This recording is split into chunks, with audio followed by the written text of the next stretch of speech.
La réalité du Saint-Esprit.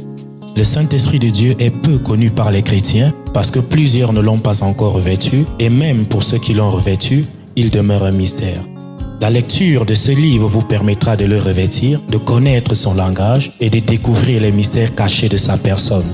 Pour tout contact, appelez au plus 237 678 78 16 21 plus 237 242 0020 09 et il deviendra pour vous une réalité. La réalité du Saint-Esprit, un livre écrit par le révérend pasteur Caleb Ngwa à Tangana.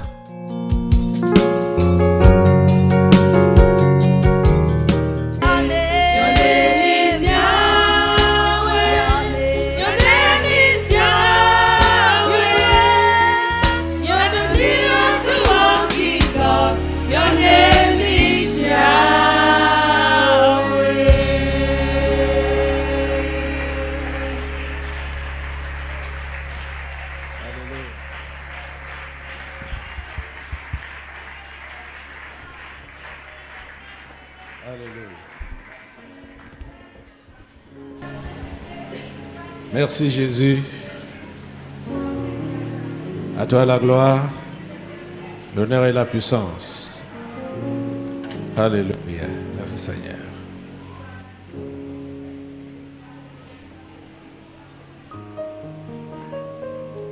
Merci pour ta présence parmi nous, Seigneur. Merci pour ta fidélité, Seigneur. Reçois notre adoration en ce jour. Alléluia.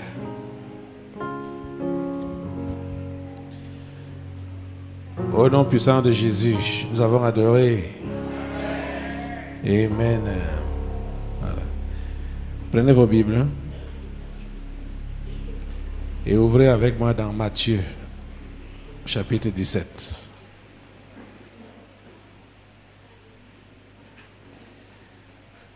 Matthieu chapitre 17. Nous allons lire à partir du verset 24 jusqu'au verset 27, donc jusqu'à la fin du chapitre.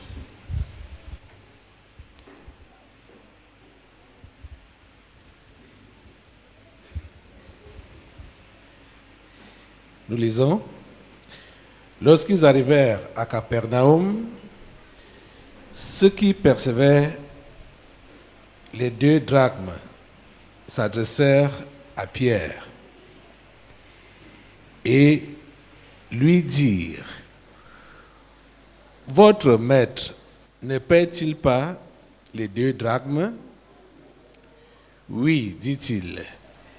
Et quand il fut entré dans la maison, Jésus le prévint et dit: que t'en semble, Simon? Les rois de la terre, de qui perçoivent-ils des tributs ou des impôts?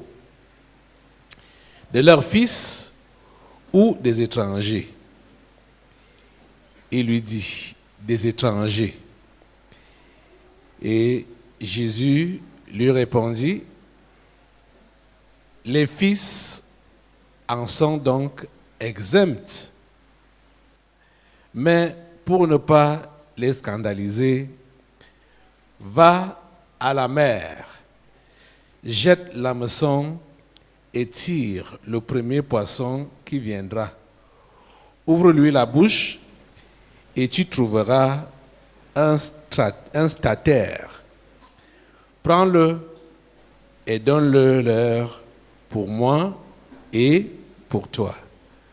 Prions le Seigneur.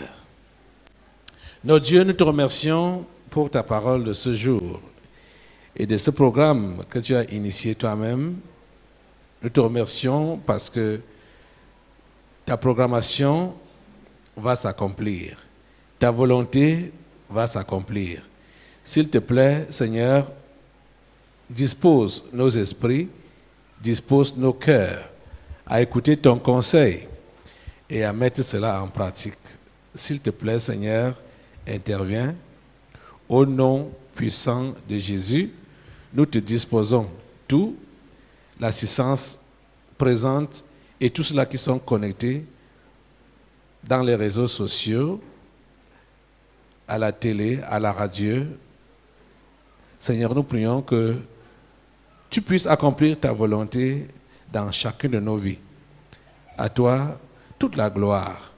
Au nom puissant de Jésus, nous avons prié. Amen. Prenons place dans cette présence. Soyez tous les bienvenus au Tabernacle de la Liberté. Soyez tous les bienvenus à ce programme. Auditeurs et téléspectateurs du monde entier.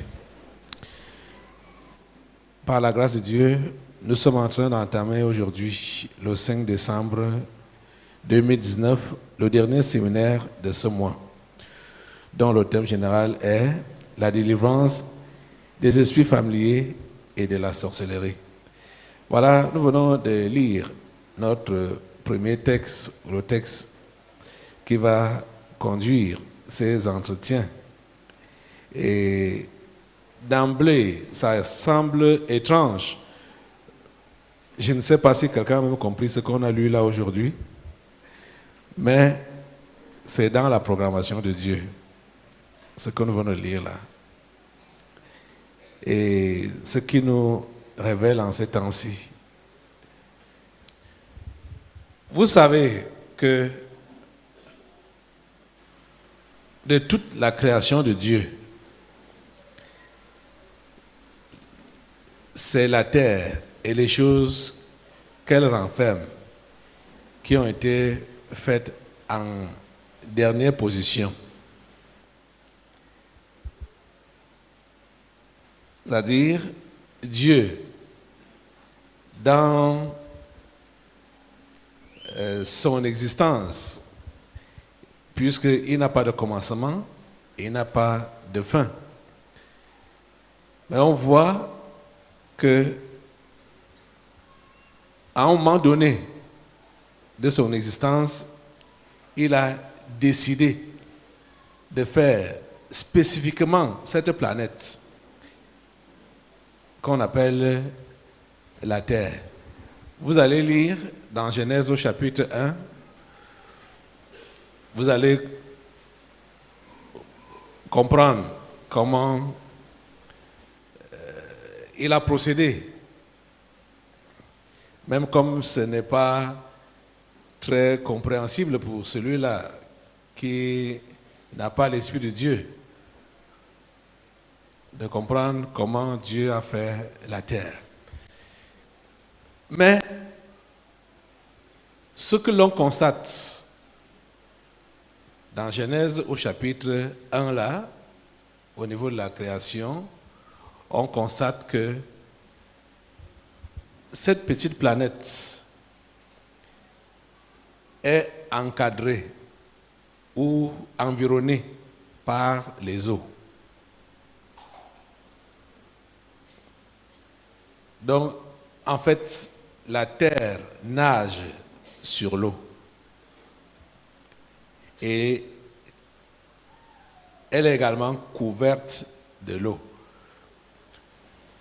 Le phénomène de la pluie, on va expliquer ça scientifiquement, machin, truc. Mais pour ne pas trop tirer de long en large et surtout peut-être provoquer certains aux critiques, il faut qu'on lise un peu dans Genèse 1 là, comment ça a été fait, avant que nous n'allions dans le vif de notre sujet de ce jour, qu'on a lu là dans Matthieu chapitre 17. Je suis en train de vouloir introduire parce que mon intention n'est pas juste de bavarder. J'aimerais que vous puissiez comprendre ce que je suis en train d'enseigner ou ce que je serai en train d'enseigner. Allons dans Genèse au chapitre 1. Genèse chapitre 1.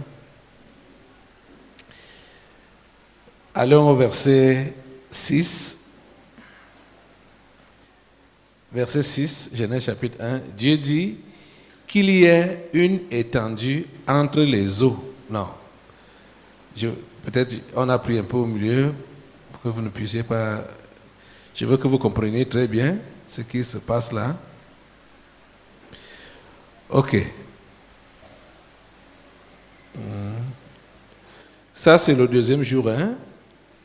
Le résumé du deuxième jour que je voulais lire à partir du verset 6 là. Bon, allons là pour ne pas trop tirer. Verset 6. Dieu dit qu'il y ait une étendue entre les eaux et qu'elle sépare les eaux d'avec les eaux. Il y a une étendue. Qu'il y ait une étendue entre les eaux. Qu'il y ait une étendue entre les eaux. Ça veut dire quoi? Les eaux étaient compactes. Et il fallait donc maintenant qu'il y ait un espace. Ce qu'on a étendu, c'est l'espace. Qu'il y ait une étendue entre les eaux. Étendue. Ouais, étendue. C'est ce qu'on voit là. Qu'il y ait une étendue entre les eaux. Et qu'elle sépare, c'est-à-dire l'étendue là, sépare les eaux d'avec les eaux. Verset 7. Et Dieu fit donc l'étendue. Et il sépara les eaux qui sont au-dessous de l'étendue d'avec les eaux qui sont au-dessus de l'étendue. Et cela fut ainsi. Au-dessous et au-dessus. Et alors, il y a l'étendue. L'étendue est là et l'étendue a les eaux en bas. Parlons terre à terre. L'étendue a les eaux en bas et les eaux en haut. Vous êtes en train de comprendre? Voilà. Verset 8. Dieu appela l'étendue ciel. C'est l'étendue là qu'on appelle donc le ciel. Dieu appela l'étendue ciel. Il y eut un soir, il y eut un matin, ce fut le second jour. Seulement pour faire ça, Dieu a pris une journée entière. Donc, ce qu'on peut comprendre selon la compréhension du psaume 90, que Dieu a pris 1000 ans pour faire ça. Parce qu'un jour devant Dieu, c'est comme 1000 ans, et 1000 ans, c'est comme un jour. Ok. Verset 9. Dieu dit que les eaux qui sont au-dessous du ciel se rassemblent en un seul lieu et que le sec paraisse. Et cela fut ainsi. Vous comprenez? Donc, il y avait les eaux étaient amassées, ça faisait une seule boule. Et Dieu a d'abord séparé ces eaux-là et a mis l'étendue au milieu. Il y avait des eaux en bas et les eaux en haut. Les eaux qui étaient donc en bas, il a maintenant ordonné que le sec paraisse. Et le reste, c'était les eaux. Ok. Dieu appela donc, verset 10, dit, Dieu appela le sec terre. Et il appela la mer des eaux mer. Dieu vit que cela était bon. Voilà donc la séparation des mers et de la terre. Vous comprenez donc que même la terre fait partie des eaux. Auparavant, les deux étaient la même chose. Vous êtes en train de comprendre ça? Et je vais vous rappeler que quand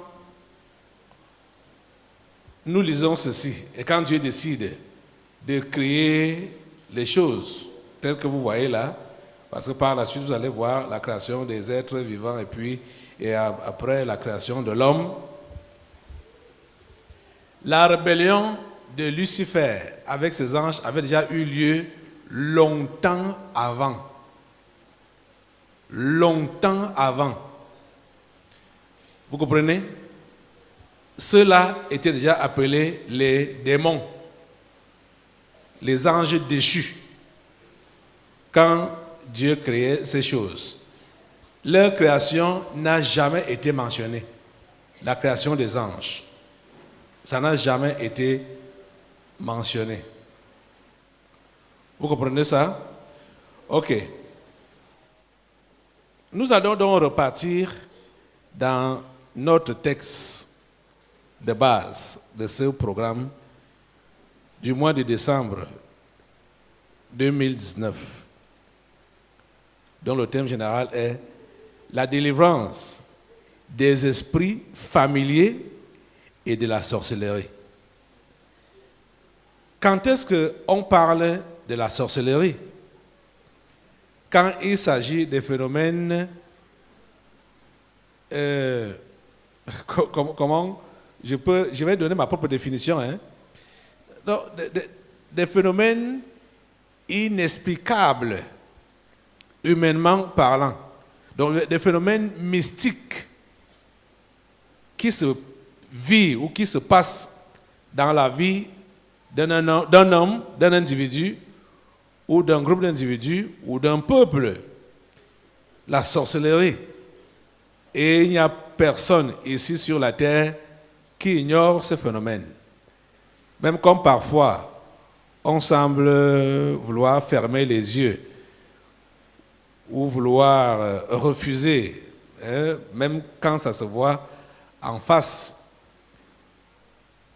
Mais je crois que c'est seulement les sorciers qui préfèrent manger même les cerveaux des simples pour qu'ils ne croient pas, entre guillemets, à ce phénomène.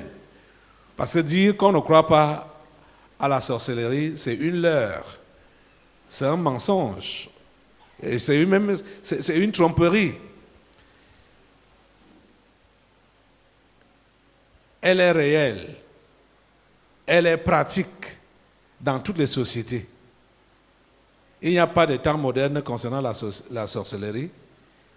Si on peut même remarquer, c'est que les temps modernes même la modernisent aussi.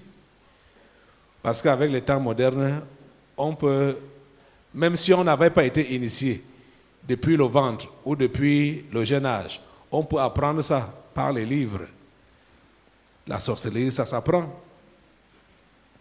Donc, c'est des phénomènes inexplicables pour un non-initié.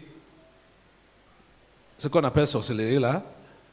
Parce que, et nous savons également que son but principal, c'est de nuire à la paix, à la tranquillité, à la joie des uns et des autres. Quand on parle de sorcellerie. Et je voudrais encore vous mettre en garde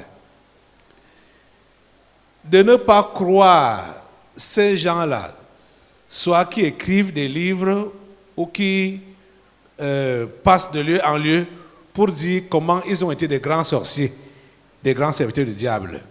Ce sont même des agents du diable qui ont ce genre de langage-là. Je vous dis la pure vérité.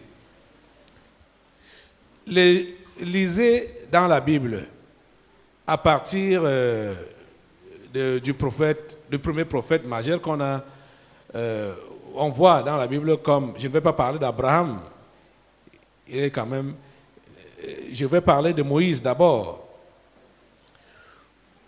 et parler des autres prophètes jusqu'aux apôtres du Nouveau Testament. Vous n'avez jamais appris que ces gens-là nous ont dit comment ils étaient le bras droit de Satan. Et ils ont été transformés, ils se sont convertis pour devenir maintenant les apôtres de Dieu. Jamais. Jamais. Il n'y a pas un truc de ce genre-là dans la Bible.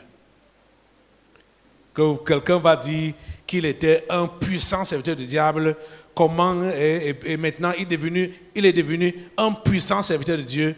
Vous n'allez, de la Genèse à l'Apocalypse, vous n'allez pas voir un seul exemple. Et vous savez que c'est la Bible qui est notre modèle.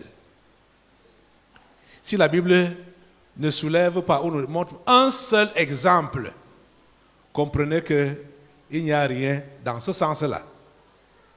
Mais vous avez des livres aujourd'hui, ou des témoignages aujourd'hui, soi-disant, des gens qui disent qu'ils ont servi puissamment le diable, ils étaient bras droits représentants de telles zones sur la terre, machin, tout ça là. Ça, c'est des serviteurs de Satan même. qui veulent juste séduire les simples. Parce que quand vous allez voir au détail, leurs vies sont sales. Et Jésus a dit que vous les reconnaîtrez à leurs fruits. Leurs vies sont sales et ne témoignent pas qui sont effectivement les serviteurs de Dieu. Ça, c'était juste une parenthèse. Mais je veux juste vous dire que la sorcellerie est réelle et elle a des bases invisibles pour l'homme naturel. C'est invisible, c'est incompréhensible, c'est mystérieux, c'est caché pour un ordinaire. Dieu nous a donné la grâce de pouvoir toucher un peu de ces mystères-là par des délivrances prophétiques et même des enseignements. Parce que déjà même c'est les enseignements qui démarrent avant que lui-même n'approfondisse avec des cas palpables de délivrance.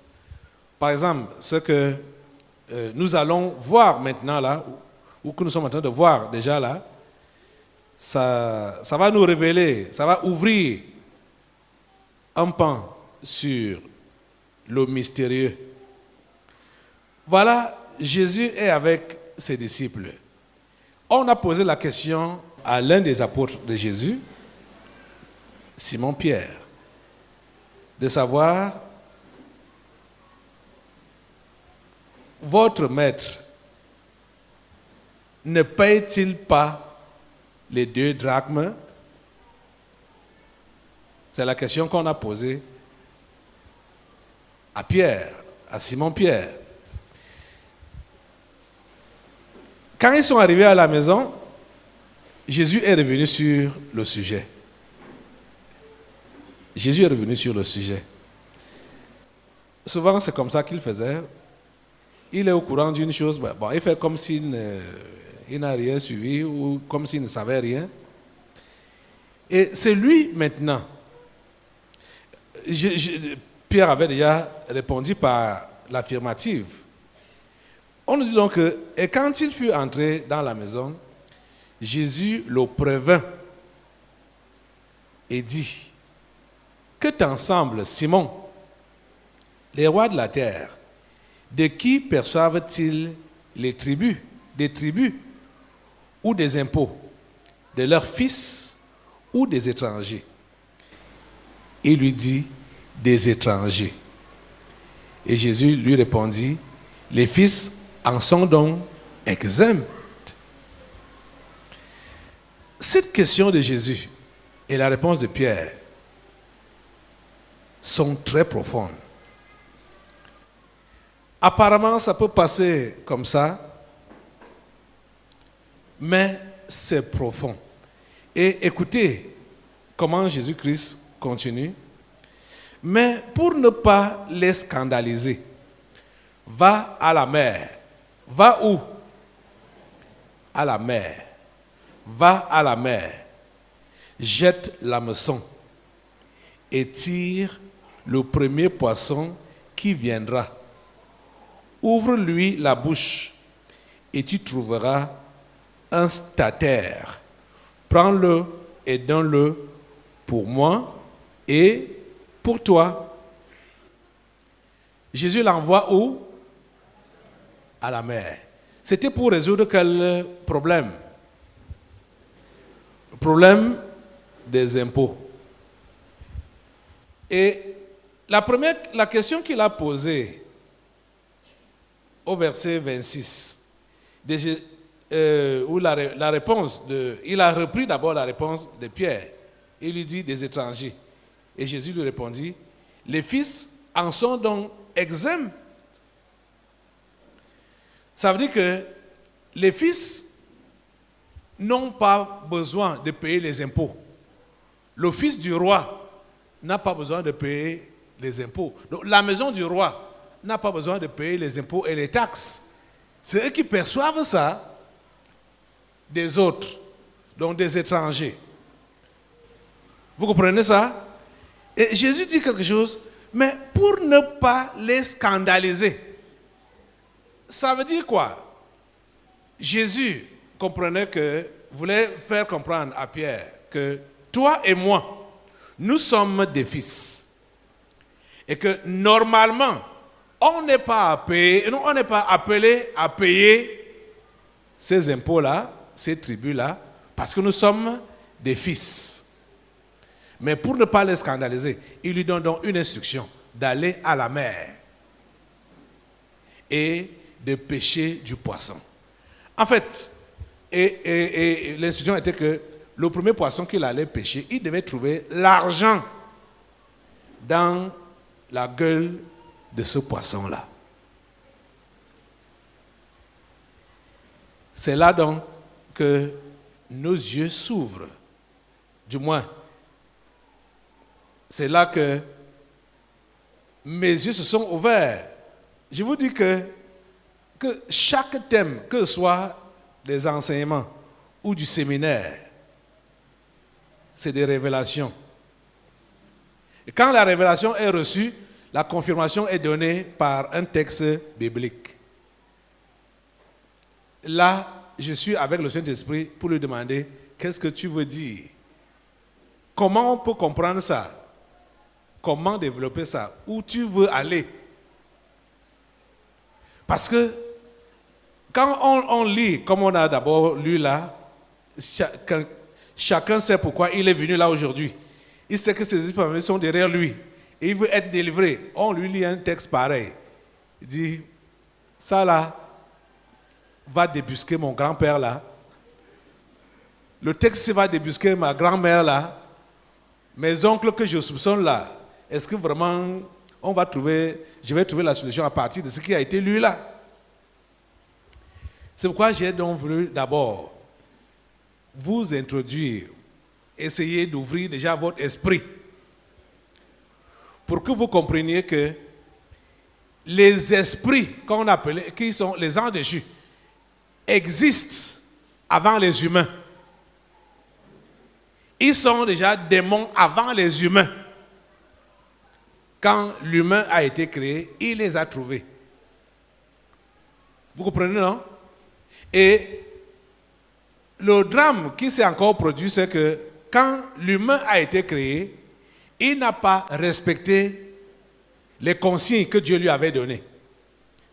Adam et Ève, les premiers humains, ils n'ont pas pu respecter les consignes que Dieu leur avait données. Ça a donc fait que le diable les a récupérés. Et par là, il a récupéré la race humaine entièrement. Toute la race humaine a été récupérée par le diable. Aujourd'hui, pour que tu puisses échapper à son emprise, il faut revenir entièrement à Dieu. Vous voyez qu'il y a tellement de ramifications, beaucoup de ramifications dans ce monde invisible-là. On ne peut jamais prétendre tout connaître ou avoir tous les secrets avant de mourir. Dieu nous ouvre les pans de ces mystères-là, petit à petit, chacun selon son degré, et jusqu'à ce que nous allons même tous partir, personne ne connaîtra toute la vérité. La Bible l'a déjà statué comme ça. La Bible a déjà statué que nous connaissons en partie. Et nous allons demeurer à connaître rien qu'en partie. Les mystères cachés là, c'est Dieu seul qui maîtrise ça. Mais ce qu'il nous révèle, c'est pour que nous puissions, à notre niveau, déjà trouver la solution à ce problème-là, ou le problème qui est lié à ce qu'il a révélé là. Qu'est-ce que nous avons ici comme révélation? Les mers ou les eaux détiennent la plupart de nos richesses. Les mers ou les eaux. C'est-à-dire, quand j'appelle mer et eau là, les esprits qui y sont, c'est par myriades, hein, on ne peut pas les compter. Et chacun, en ce qui le concerne, a quelque chose retenu par ces esprits-là. Regardez pour le cas d'espèces que nous avons devant nous là. C'est vrai que professionnellement, Pierre était un pêcheur de poissons. Mais quand ils ont eu le problème au niveau des finances pour payer l'impôt, Jésus n'a pas envoyé Pierre au champ. Il n'a même pas réclamé une main levée spontanée là. Ce qu'ils ont payé là, c'était une infime somme. Ça ne faisait même pas un denier, ni un talent. C'était une infime somme qu'ils pouvaient prendre, c'est-à-dire lancer une offrande, une main levée là, pour pouvoir payer cela. Et vous voyez que Jésus a fait ça d'une manière symbolique. Ils étaient combien en tout? Ceux qui étaient dans l'équipe de Jésus, avec lui-même, 13. Ils étaient 13. Mais la scène-ci nous raconte seulement le paiement de l'impôt de 2 personnes seulement. C'était juste indicatif. Et c'était pour nous donner des leçons profondes, une leçon profonde. Vous êtes en train de comprendre ce que nous aurons à développer pendant ce programme. Jésus demande donc à Pierre, qui était pêcheur de profession, et vous savez qu'avant sa rencontre avec Jésus, il avait connu les misères dans cette profession. Et c'est même quand il rencontre Jésus que ses yeux s'ouvrent sur sa nudité, sur son péché. Parce que la nuit, le matin où il rencontre Jésus, toute la nuit, il avait passé ça dans la mer, à pêcher. Et il n'avait rien attrapé. Le matin, Jésus vient au bord de la mer et le voit comment il est en train de laver ses filets avec ses camarades. Il lui demande d'abord une faveur, un service que Pierre lui accorde. Parce qu'il avait demandé à Pierre de lui donner son bateau, sa pirogue, comme la chair, comme l'estrade, de s'éloigner un peu des eaux, et puis il s'est mis à prêcher. Et après avoir prêché, il dit à Pierre encore, bon, avance encore en pleine eau et lance ton filet. Pierre lui fait comprendre que j'ai pêché toute la nuit, je n'ai rien attrapé. Mais comme tu as dit, je vais faire. Je ne fais pas par conviction, mais je fais à cause de ta parole. Parce que je sais que les eaux aussi sont stériles. Il n'y a rien dedans. Mais comme toi, tu as parlé, je vais le faire. Il jette donc le filet et voilà, il ne pouvait plus le retirer. Pourquoi? Parce que le filet était rempli de poissons. C'est là que Pierre vient se mettre à genoux devant Jésus pour lui dire que je suis un homme pécheur. Retire-toi de moi. C'est là que sa nature lui était révélée. Vous voyez, donc cet homme connaissait l'histoire de la mer et l'histoire du poisson. Ce n'est pas le filet que Jésus lui a demandé d'aller lancer. Mais Jésus lui a demandé d'aller avec l'hameçon. Jésus lui donne l'instruction très claire. Va à la mer, jette l'hameçon et tire le premier poisson qui viendra. Ouvre-lui la bouche et tu trouveras un statère. Prends-le et donne-le leur pour moi et pour toi. Ça veut dire que l'ostataire là était l'équivalent de 4 drachmes, parce que chacun devait payer comme impôt 2 drachmes. Vous voyez ça? Pierre a obéi, est allé à la mer, les choses sont passées comme Jésus avait indiqué. Mais qu'est-ce que nous sommes donc en train de comprendre?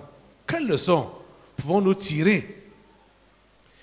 Jésus et Pierre, on peut dire, étaient en face d'une situation financière précaire. Parce que quand la question des impôts a été soulevée, Jésus n'a pas juste mis sa main dans la poche pour sortir l'argent et dire à Pierre, va payer pour nous 13. Non, ce n'est pas ça qui s'est passé. Mais Jésus est passé par ce procédé pour nous amener les uns et les autres, nous aujourd'hui, de comprendre que la plupart des choses que nous recherchons sont retenues par les esprits des eaux.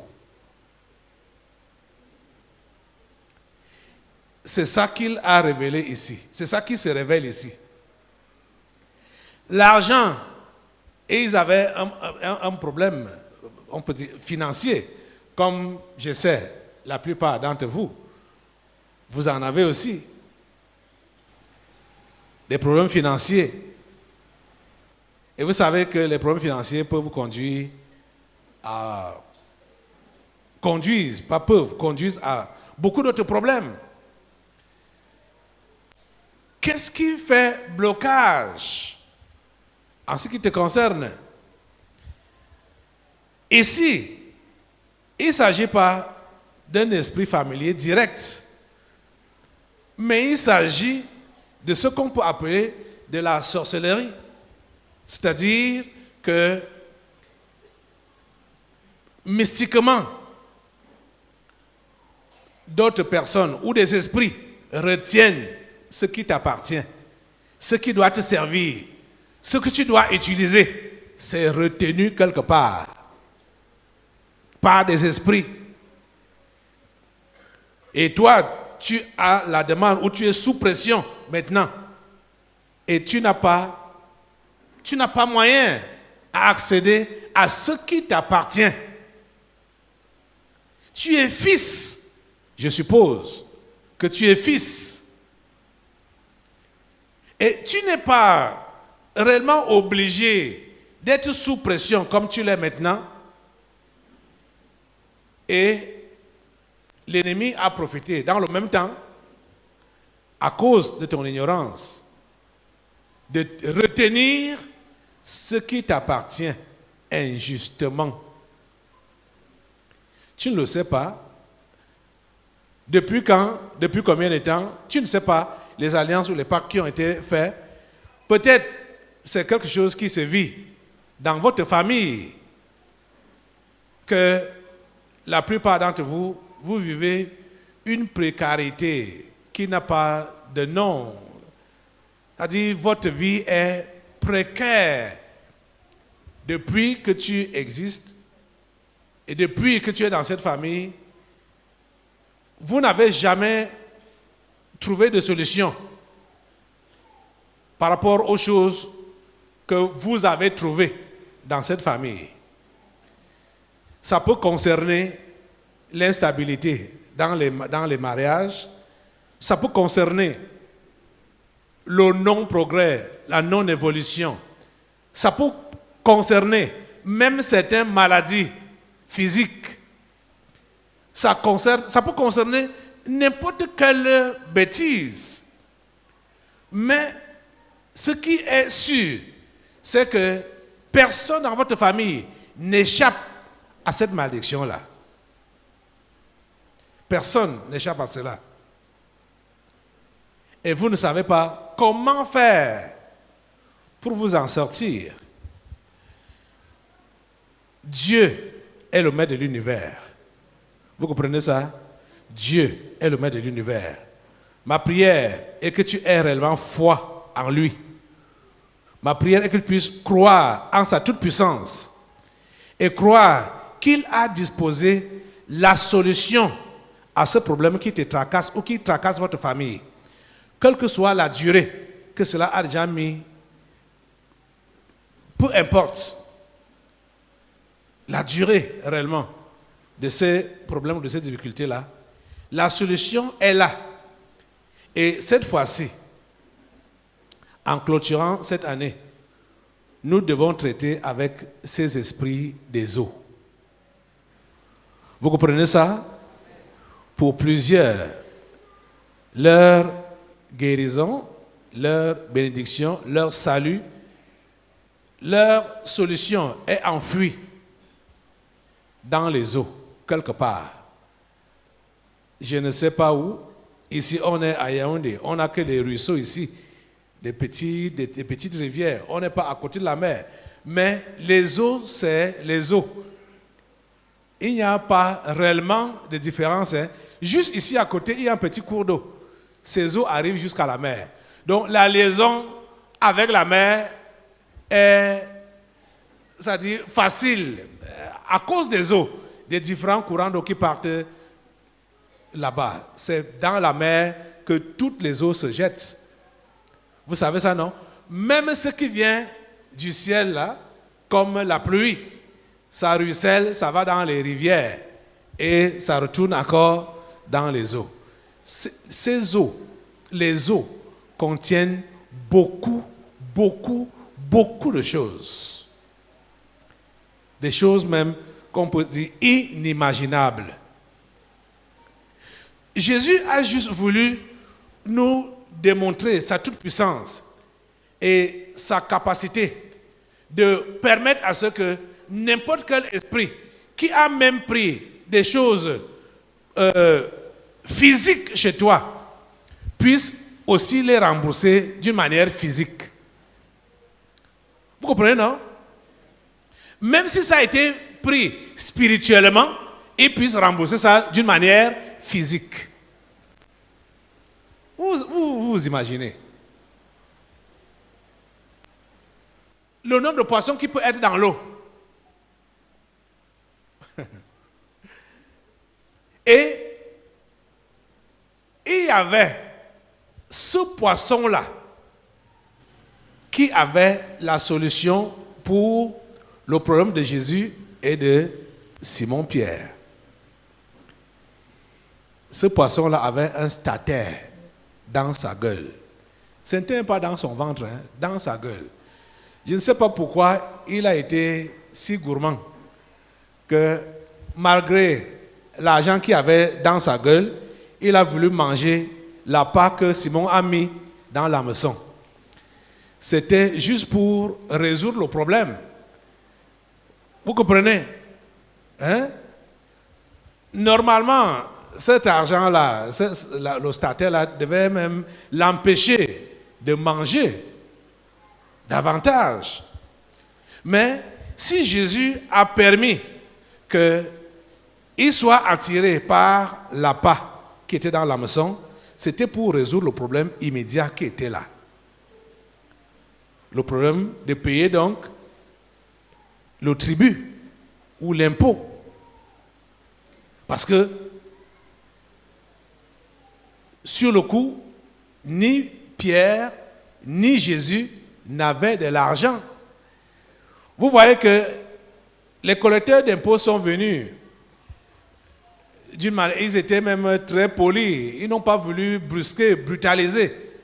Je me rappelle dans le passé, quand les impôts se payaient ici au pays, ceux qui n'avaient pas souvent l'argent pour payer ça préféraient même dormir au champ. Parce que les collecteurs d'impôts faisaient la ronde de maison à maison, hein, dans les villages, de maison à maison. Ça devait soit coûter. C'était même des sommes minables, hein? Mais on collectait ça comme vous voyez dans la Bible là. À l'époque, on collectait l'impôt maison par maison. Et quand tu payes ça, on te donne un ticket pour justifier que tu as payé ton impôt. Et je vous assure que ceux qui étaient démunis là, dormaient au champ. Les collecteurs d'impôts passent, ils ne voient jamais celui-là. Il attend la nuit avant de rentrer. Et très tôt le matin, il est ressorti pour aller au champ. Parce qu'il n'y avait pas d'argent pour payer l'impôt. Je vous assure. Je ne sais pas si quelqu'un d'entre vous là, a expérimenté ça dans le passé. Au temps d'Aïdjo, on payait l'impôt. Tout le monde payait l'impôt. Même dans les fonds des villages. C'était exactement comme vous voyez dans la Bible, comme ça là. Ils ont modernisé ça de façon que tout le monde paye l'impôt sans savoir qu'il paye, que l'impôt est payé. C'est pourquoi vous allez vous plaindre de la cherté des denrées au marché, tout ça là, parce que c'est prélevé depuis là-bas. C'est prélevé, c'est votre boutiquier là, sur qui vous criez qu'il est cher. C'est au travers de lui que vous payez l'impôt à l'État. Vous comprenez ça? Donc ne discutez pas souvent trop. Hein? Par vos achats, vous contribuez au développement du pays avec votre contribution. Et d'autres encore, bon, vous savez, pour ceux qui travaillent, on coupe ça depuis la source. On coupe l'impôt depuis la source. Et tous ceux qui ont des activités, il y a des impôts qu'on coupe là. Donc, tout le monde est sujet à ça, à payer les impôts. Mais ce que nous voulons voir aujourd'hui, ou bien ce que nous découvrons aujourd'hui, c'est que ce qui devrait résoudre vos problèmes ou votre problème n'est pas à votre disposition, c'est retenu dans les eaux. Pour plusieurs, c'est retenu dans les eaux. Je ne sais pas par quel poisson, je ne sais pas par combien de poissons, je ne sais pas la méthode qui sera utilisée aujourd'hui, mais je sais que Dieu va utiliser une méthode aujourd'hui pour résoudre ton problème. Cet argent que ce poisson détenait, c'était l'argent de Jésus et c'était l'argent de Simon. C'était leur argent. Mais c'était détenu et retenu par une gueule étrangère. On peut encore dire par des mains étrangères. Donc, mystiquement, cet argent-là était enfoui dans les eaux. Si ce n'était pas Jésus, Pierre n'allait jamais retrouver cet argent-là. Jamais. Il n'allait jamais savoir que... Je ne sais pas comment on lui posait la question là, s'ils avaient usé de violence sur lui pour dire, mais payez vos impôts. Il allait faire comment? Il allait se tourner où pour prendre ça? Or, l'argent qu'il devait utiliser pour payer cet impôt-là était dans l'eau, retenu par un poisson. Et lui, les poches sont vides. Et les problèmes sont devant lui. Quelle est ta situation aujourd'hui? Dans ton corps, il y a la maladie. Pourtant, la guérison est là. Dans ta maison, il y a des problèmes. Pourtant, la solution est là. Quelque chose a été fait. Peut-être avant ta naissance. Ou même pendant que tu es là. Et ça a été enfoui dans les eaux. Je vous dis que les eaux contrôlent tout. La terre est sur l'eau. Les eaux sont en haut, les eaux sont en bas. Les eaux sont partout. Et le diable a trouvé en ça réellement le meilleur moyen ou la meilleure voie pour lui de cacher des choses qui sont précieuses aux enfants du roi, aux enfants de Dieu. C'est enfoui là-bas. Comment tu vas faire pour y arriver? Et comme plusieurs même sont faibles dans la prière, faibles dans la prière et surtout ignorants,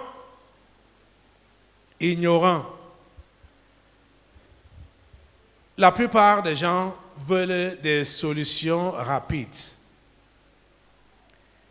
C'est-à-dire, s'il s'agit même de prier, il faut que, quand il va même dire Amen seulement comme ça, là, ce qu'il voulait est déjà déposé là.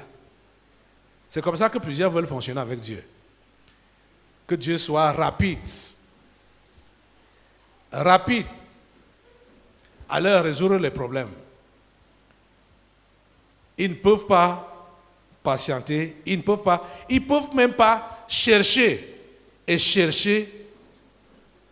l'origine l'origine du problème. Et ils ne sont pas prêts à prendre même la voie que Dieu peut leur montrer que oui, prends cette voie pour la solution à ton problème. Regardez que, en ce qui concerne cet argent que le poisson détenait dans l'eau, il a fallu que Pierre fasse quelque chose. Il fallait qu'il fasse quoi? Il fallait qu'il prenne l'hameçon, cherche l'appât, aille dans la mer, jette ça dans la mer. Il fallait faire quelque chose avant d'arriver à la solution. Vous comprenez? Il lui dit, va à la mer, jette l'hameçon et tire le premier poisson qui viendra. Ouvre-lui la bouche et tu trouveras un statère. Prends-le et donne-le leur pour moi et pour toi. Il fallait que Pierre fasse tout ce qui lui a été instruit. Toi-même, tu dois faire quelque chose. Je sais que plusieurs viennent là, étant déjà préparés que, bon, Dieu de grâce, il va se révéler. Je connaîtrai l'origine de mon problème. Même si tu as l'origine de ton problème, ici, n'est-ce pas Pierre avait déjà la solution au problème? Parce que Jésus lui donne l'instruction de tout ce qui va se passer. Mais si Pierre a reçu cette instruction et n'a rien fait, est-ce qu'il allait avoir cet argent? Il n'allait jamais avoir cet argent. Beaucoup ici reçoivent même des instructions par rapport à leurs problèmes, mais ils ne font pas ce qu'il leur est demandé. C'est la raison pour laquelle ils ne peuvent pas recevoir la solution à leurs problèmes. Si tu reçois même l'instruction, tu as la révélation par rapport à ton problème, tu ne fais pas comme il t'est demandé de faire, tu ne recevras jamais la solution. Donc, ne vous contentez pas juste des révélations qu'on peut vous donner, mais vous devez vous mettre au travail. Vous comprenez ça? Pierre devait se mettre au travail. Il fallait qu'il aille pêcher et qu'il suive à la lettre l'instruction qui lui a été donnée. Heureusement, c'est ce qu'il a fait et la solution était donnée. Nous n'irons pas trop loin aujourd'hui. On va s'arrêter là pour se mettre déjà à la prière. La réalité du Saint-Esprit. Le Saint-Esprit de Dieu est peu connu par les chrétiens parce que plusieurs ne l'ont pas encore revêtu et même pour ceux qui l'ont revêtu, il demeure un mystère. La lecture de ce livre vous permettra de le revêtir, de connaître son langage et de découvrir les mystères cachés de sa personne. Pour tout contact, appelez au plus 237 678 78 16 21 plus 237 242 0020 09 et il deviendra pour vous une réalité. La réalité du Saint-Esprit, un livre écrit par le révérend pasteur Caleb Ngwa